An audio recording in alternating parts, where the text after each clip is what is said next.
तो दोस्तों, अगर आपने इस कहानी के पिछले भाग को नहीं देखा है तो आप हमारे चैनल डरावनी कहानियाँ पर जाकर देख सकते हैं। तो चलिए बढ़ते हैं आगे कहानी की ओर। कटे हुए सिर का इस तरह बोगी में गिरना दिल दहला देने वाला नज़ारा था।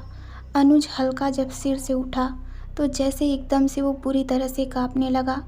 अनुज ने देखा कि इस बार भी वही बूढ़ा आदमी सबसे आगे की सीट पर बैठा है, पर उसका सिर धड़ से अलग है। यानी कि अब वह सिर कटा शैतान था।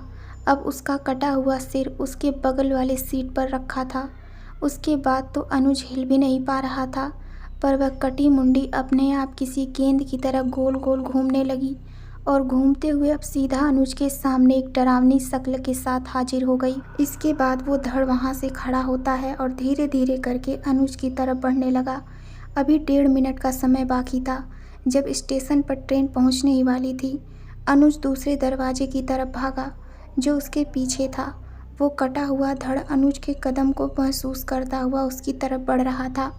अब वो अनुज के एकदम करीब पहुंच चुका था।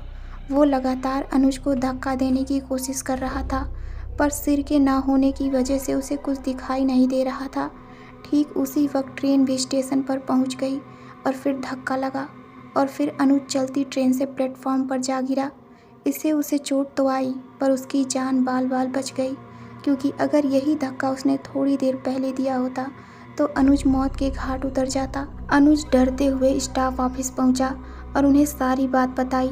इसके बाद सभी लोग भागते हुए उस बोगी में घुसे, पर उन सभी को वहां अखबार ही एक सीट पर पड़ा मिला। उसके अलावा वह बोगी पूरी की पूरी खाली थी। वह क्या था उसे समझ पाना आज भी अनुज के लिए बहुत ही मुश्किल है, पर जो भी हो, अनुज उस रात के बाद कभी हिम्मत ही नहीं करेगा ऐसे ही किसी लास्ट लोकल में चढ़ने का, क्योंकि अगली बार शायद इतना समय इंतजार किए बिना अनुज का काम तमाम हो सकता है। तो दोस्तों, आपको ये कहानी कैसी लगी हमें कमेंट में ज़रूर बताइए। तो मिलते हैं एक नई डरावनी कहानी में। धन्यवाद।